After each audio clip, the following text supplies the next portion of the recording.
Llegó el momento de abrir una ventana al pasado y escuchar esos pasajes de la historia que marcaron el rumbo de nuestra sociedad. Deje que su imaginación vuele y que las ondas sonoras lo lleven de paseo por un inolvidable viaje por la historia.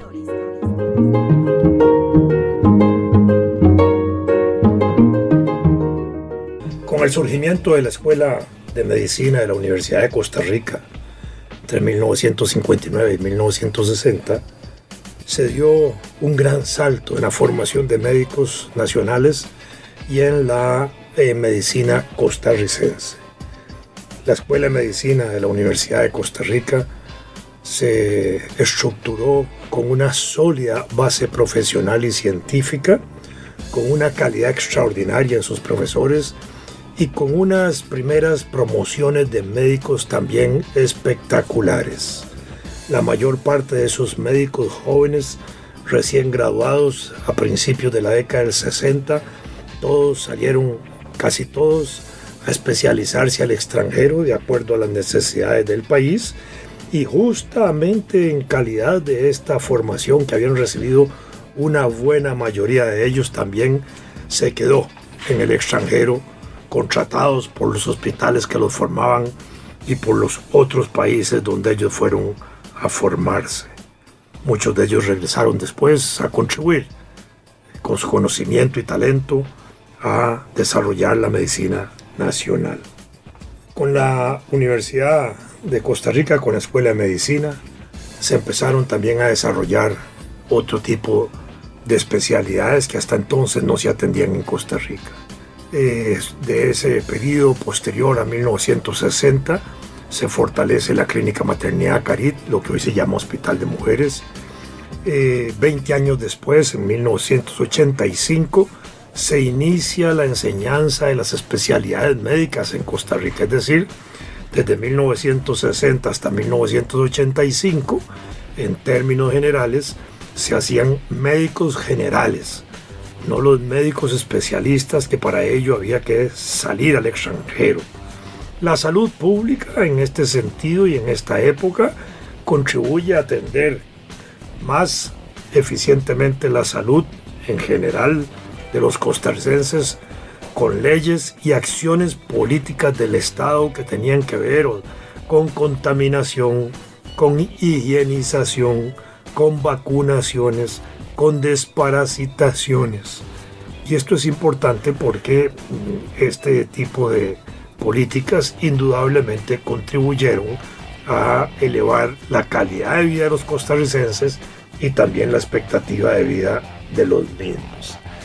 Consideremos nada más tan solo que hacia 1900 la expectativa de vida era de 35 años. En 1943, cuando se funda la Caja Costarricense del Seguro Social, la expectativa de vida rondaba los 43 años. Hoy, gracias a este desarrollo de la salud pública y al desarrollo espectacular de la seguridad social en todo el territorio nacional, la expectativa de vida de los costarricenses alcanza los 82 años para las mujeres y los 78 para los hombres.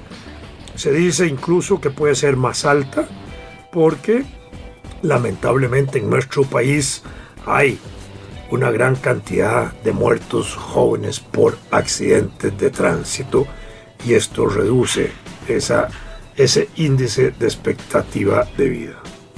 En Costa Rica, en el desarrollo del siglo XIX, finales del siglo XIX y principios del siglo XX, desarrollaron una gran cantidad de médicos que contribuyeron con su talento y su genio a desarrollar la medicina. El doctor Carlos Durán Cartín, el doctor Thomas Carnet, que también impulsaron las primeras autopsias en el país. El doctor Solón Núñez Frutos, allá en la década del 20, gran salubrista público, gran médico. Antonio Peña Chavarría, Carlos Díaz Amador, recientemente Ana Gabriela Ross González, fallecida, Emilia León, Cinia Carvajal, son médicos que destacan en el campo de la salud pública.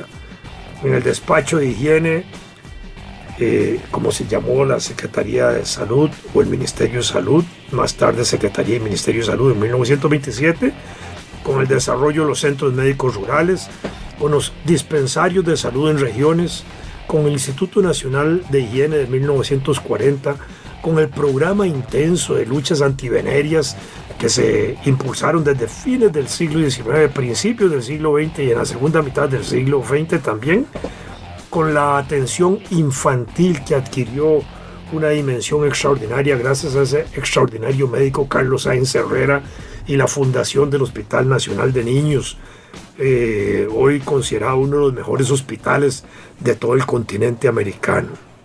Con la lucha antituberculosa, que también se dio un importante salto en ese país, el hospital antituberculoso finalmente se cerró, como se cerró el leprosario nacional, considerando que eran ya enfermedades absolutamente controlables, que no eran epidémicas en el buen sentido de la palabra. Se creó el Consejo Nacional de Salubridad Pública y de Protección Social y la Asociación de Salud Pública como parte de este desarrollo institucional orientado a atender nuestros problemas fundamentales de salud pública. Desde el siglo XIX se habían empezado a atender los problemas de asepsia, es decir, de evitar la presencia de gérmenes, y la antisepsia como métodos usados para destruir microbios en las heridas. Con esto se obligó a los médicos y a los que trataban asuntos de accidentes, heridas y ese tipo de cosas, a la esterilización, especialmente de médicos y estudiantes, así como de las parteras. Esto significaba lavarse muy bien las manos, desinfectarse las manos y las uñas y cambiarse de ropa en la atención de pacientes. Es importante señalar que los médicos, cuando van a hacer una operación, duran varios minutos, hasta 10 o 12 o 15 minutos lavándose, desinfectándose las manos y las uñas. Es un proceso fuerte, duro, pero esta es la garantía que hay para el paciente de que no se va a infectar, de que no se le van a transmitir gérmenes patógenos, y se va a tratar con la mayor limpieza posible a cada una de las personas que son abiertas por cirugías. El análisis de los gérmenes se entendió como causa de enfermedades. Pasteur, el gran médico francés, ya había tratado la fermentación y la pasteurización de alimentos, se desarrolló y contribuyó también a fortalecer las vacunas. Y para esta época ya reciente, pues la microscopía electrónica y genética contribuyen igualmente a fortalecer estos campos de la salud. Desde el siglo XVIII, la pediatría se había desarrollado atendiendo la enfermedad de los niños en todo el mundo. Hoy se considera en aspectos pediátricos o de enfermedades de niños que todo es emergencia.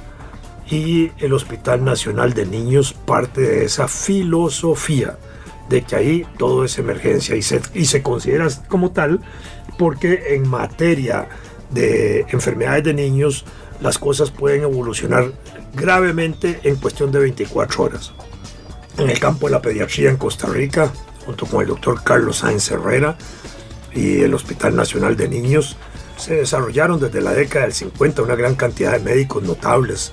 Bernardo Picado Prendas, quien se había desarrollado como médico en El Salvador y México, el doctor Rodrigo Loría Cortés, también en El Salvador, Roberto Ortiz Brenes, Carlos Arrea, Alberto Sáenz Pacheco, Edgar Moss, la actual directora del Hospital Nacional de Niños, esa extraordinaria médica, Olga Arguedas. En fin, hoy tenemos al frente de la institución médicos, y han habido al frente de la institución extraordinarios médicos con una gran sensibilidad frente a la atención de las enfermedades, de los accidentes y de las situaciones que afectan a nuestros niños. En medicina interna se entendía que cada enfermedad seguía un curso natural propio, pero que cada enfermedad al mismo tiempo podía ser descrita, podía ser clasificada y tratada. Para esto jugó un papel importante el estetoscopio, que fue desarrollado por René Laennec hace muchos años, que contribuyó a oír los pulmones, a oír los sonidos del cuerpo etcétera, y en ese sentido nuestros médicos internistas pues siguen usándolo, y los médicos generalistas también a veces lo usan. En Costa Rica, el doctor Rodrigo Cordero Zúñiga, un extraordinario médico, considerado uno de los beneméritos de Costa Rica en el campo de la ciencia, fue quien organizó el servicio de medicina interna en 1950 en el Hospital San Juan de Dios, y junto a él se desarrollaron médicos extraordinarios como el doctor Óscar Ortiz Ortiz, Orlando Quesada Vargas, Jorge Elizondo Cerdas, Mario Miranda Gutiérrez, Fernando Vinocourt y ese otro gran costarricense, Álvaro Aguilar Peralta, así como Rodolfo Vinocourt, Guido Miranda Gutiérrez, Roger Vanegas, Eric Mora Morales, Orlando Jaramillo, Antillón, que también cumplieron un papel importante en el desarrollo de nuestra medicina. Con los rayos X que se desarrollaron en diciembre de 1895, impulsados por Wilhelm Conrad Röntgen, se desarrolló la radiología. Y esta es una rama de la medicina muy importante porque permite ver a través de placas el interior del cuerpo y de los órganos. En Costa Rica, José Cabeza Dufner, Carlos de Céspedes, Carlos Cordero Chaverri, Jaime Fernández fueron médicos que iniciaron esos procesos tempranamente. En anestesia, las máquinas para suministrar oxígeno y cirugía, cuando se trataba de dormir a los pacientes con drogas o pócimas, hicieron avanzar notablemente la medicina y la cirugía en general. En 1847 ya se había desarrollado el éter y el cloroformo. Después se usó una cosa que se llamó gas de óxido nitroso, lo mismo que el ciclopropano desde 1930 o el pentotal en 1933, que todavía se usaba como un suero que le llaman de la verdad, porque permite, digamos, de alguna manera que las personas se relajen y puedan hablar con tranquilidad. En este sentido, la anestesia, este tipo de procedimientos estaban orientados a disminuir el dolor y a atender complejas y largas operaciones. La velocidad quirúrgica ya no fue importante. Ahora se trataba de hacer la cirugía, no importa en el tiempo que se durara, porque para eso estaban los médicos especialistas. El doctor Lobo Hernández del Hospital San Juan de Dios es uno de los brillantes médicos extraordinarios que llegan a hacer cirugías hasta de 20 y pico de horas continuas. Y así como él, un conjunto de médicos nacionales que lo han hecho.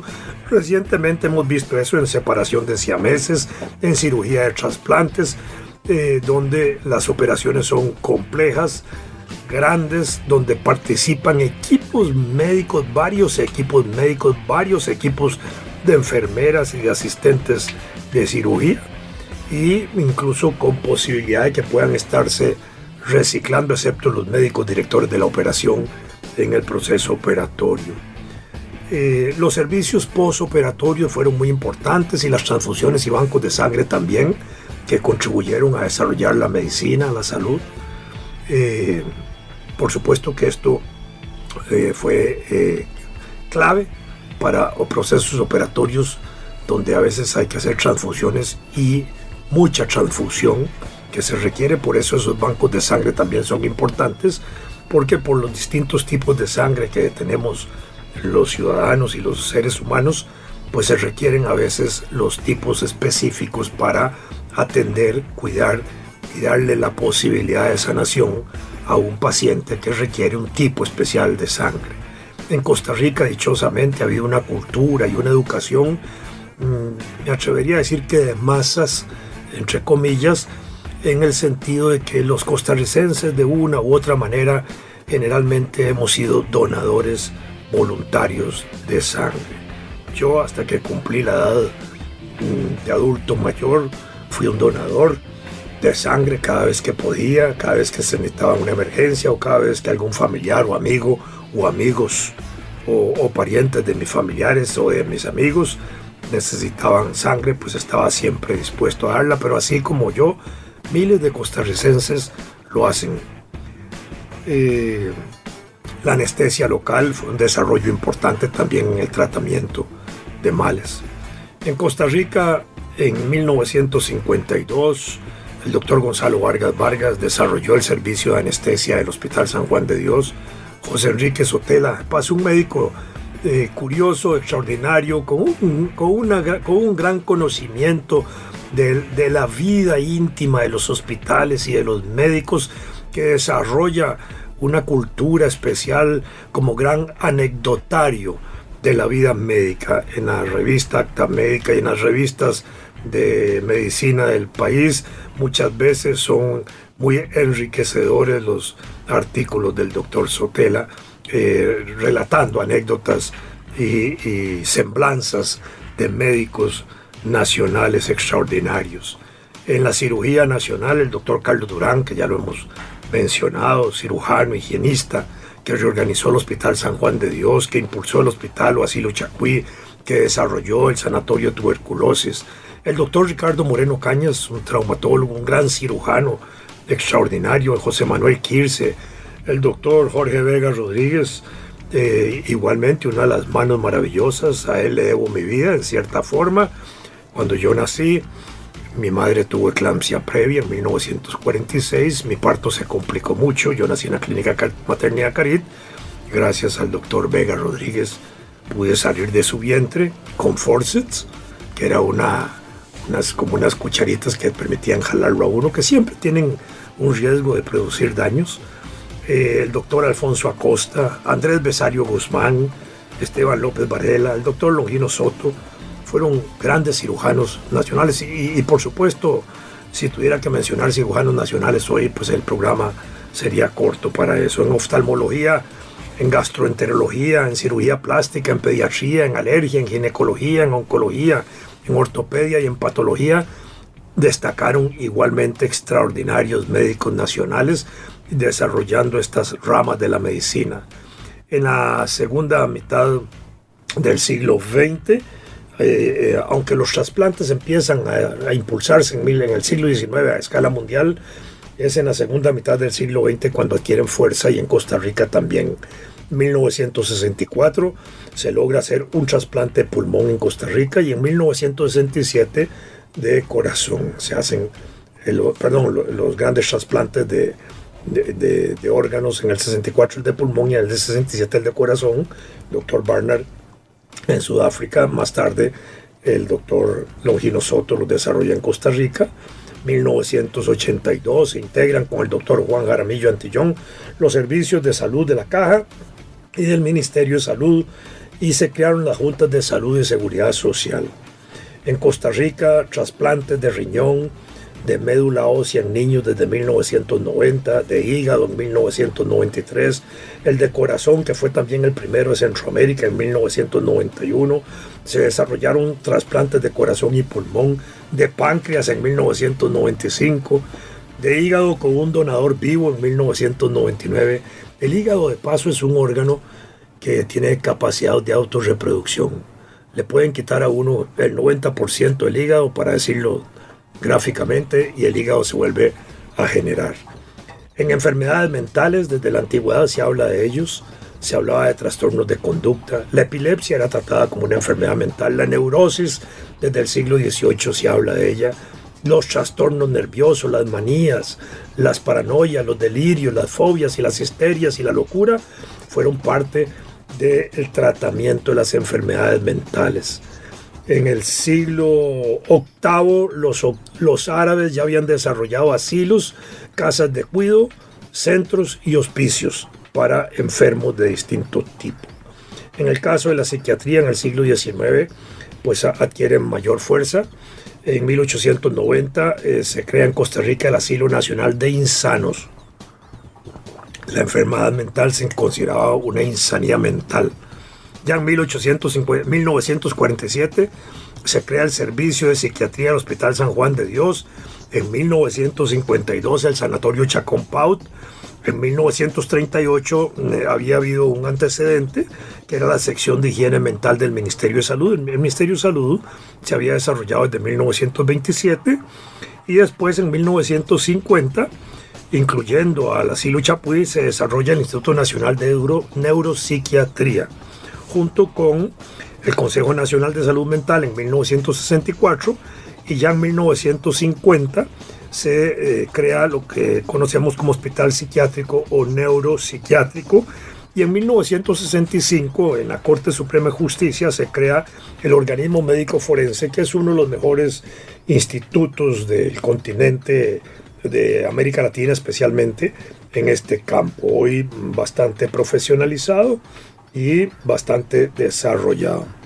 Hay cambios en la práctica de la medicina muy importante porque se desarrollan en el siglo XX el médico de familia, el médico de pueblo, del médico general se pasa también al médico especialista. El médico general fue la base de la pirámide de eso que llamamos EVAIS. Los médicos especialistas son aquellos que estudian la parte precisa de los males que aquejan a un ser humano. Estudia una parte de eso.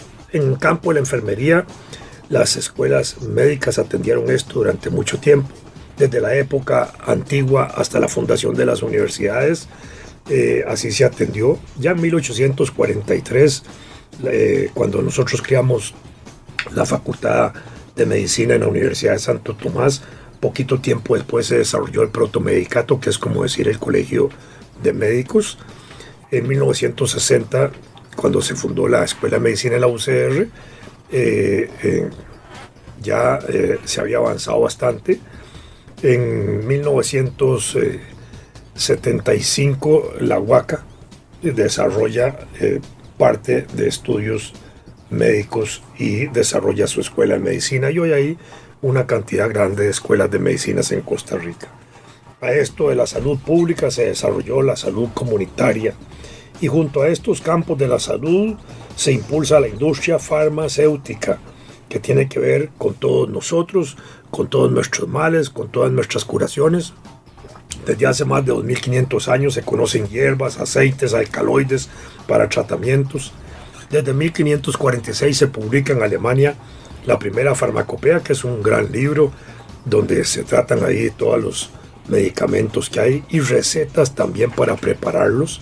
En 1617 se crea la Asociación de Apotecarios en Londres, que fue una de las organizaciones que estimuló el desarrollo de la farmacia como profesión. Ya en 1865 se usó el fenol como antiséptico, 1875 el ácido salicílico para el dolor y la fiebre. En 1879 aparece la sacarina para endulzar como un sustituto del azúcar. En 1899 una pastillita famosa, muy importante, que todavía se consume para niños, para adultos mayores, para el corazón, la aspirina, 1899.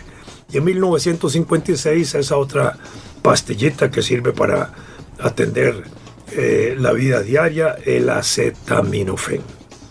La producción de medicamentos a gran escala empieza a desarrollarse.